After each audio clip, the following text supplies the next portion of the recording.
ద్రాక్షారామంలో శివలింగం విధ్వంసం వివాదం చెలరేగింది.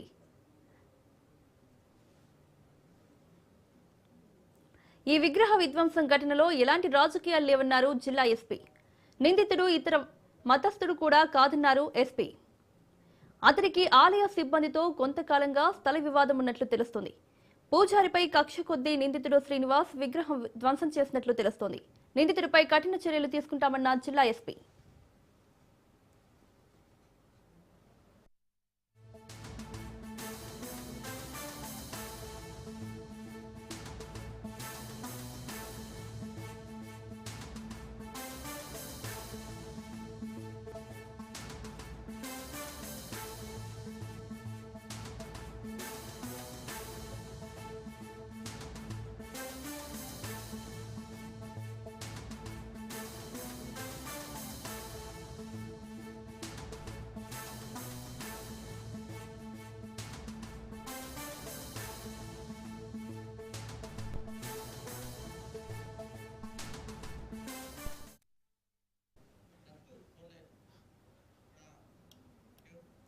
ద్రాక్షారామంలో శివలింగ విధ్వంసం వివాదం నెలకొంది.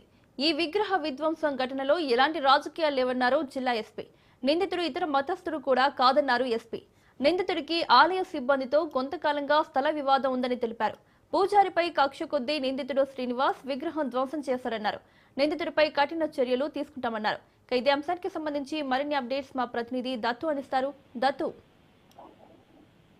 మౌనిక, అంబేద్కర్ కోనసీమ జిల్లా రామచంద్రాపురం మండలం ద్రాక్షారామంలో భీమేశ్వర స్వామి ఆలయం ఉంది. ఈ ఆలయంలో అనేక ప్రతిష్ఠ చేసిన శివలింగాలు ఉన్నాయి. ఈ నిన్న రాత్రి నిన్న గుర్తు తెలియని వ్యక్తి శ్రీనివాస్ అనే వ్యక్తి ఆలయంలోని ఉన్నటువంటి బయట ప్రతిష్ఠించినటువంటి శివలింగాన్ని ధ్వంసం చేయడం జరిగింది.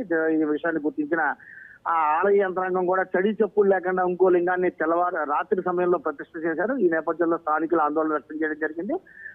అయితే శ్రీనివాస్ కి ఆలయంలో ఉన్నటువంటి సిబ్బందికి మధ్య పలు రకాల విభేదాలు ఉన్నట్టు తెలుస్తోంది. గత కొద్ది కాలంగా వీరి మధ్య ఘర్షణ వాతావరణం చోటు చేసుకుంది. ఈ నేపథ్యంలో బయట ఉన్నటువంటి ప్రతిష్ఠించిన ఈ లింగాన్ని శ్రీనివాస్ ధ్వంసం చేయడం జరిగింది. ఇది గుర్తు చప్పుడు కాకుండా మరొక లింగాన్ని ఆలయ సిబ్బంది కూడా పండితులతో ప్రతిష్ఠ చేయించారు. దీని మీద ఆగ్రహావేశాలు వ్యక్తమయ్యాయి. ఈ నేపథ్యంలో స్థానికులు ఆందోళన చేయడం మొదలెట్టారు. పోలీసులు రంగంలోకి దిగి శ్రీనివాస్ అదుపులోకి తీసుకున్నారు. ఇతనికి ఈ శ్రీనివాస్ కూడా గతంలో నేర చరిత్ర కూడా ఉంది.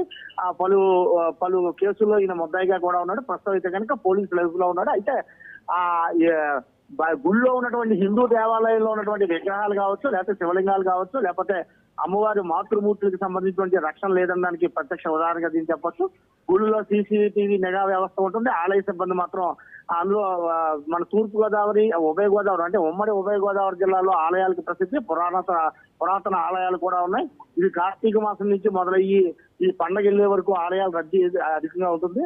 ఈ దేవాదాయ ధర్మాదాయ శాఖ అధికార యంత్రాంగం డబ్బులు ధనార్జన మీద దృష్టి పెడుతుంది తప్ప ఇటువంటి సంఘటనల మీద దృష్టి పెట్టట్లేదు. ఒకవేళ ఇటువంటి సంఘటన జరిగినా దాన్ని వెంటనే పోలీస్ స్టేషన్ సమాచారం ఇవ్వాలి, ఇచ్చి దాని మీద చర్యలు తీసుకునే విధంగా చర్యలు చేపట్టాలి. అయితే ఆ విధంగా చేయకుండా ఇంకొక లింగాన్ని సరైన ముహూర్తం కాకుండా ఎలా ప్రతిష్ఠించారంటూ కూడా స్థానికులు ఆగ్రహం వ్యక్తం చేశారు. అదే పోలీసులు రంగంలోకి దిగడం, నిందితుడిని సీసీ కెమెరా ద్వారా గుర్తించి అదుపులోకి తీసుకోవడం జరిగింది. ప్రస్తుతం అయితే కనుక నిందితుడు పోలీసులు అదుపులో ఉన్నాడు. మౌనిక.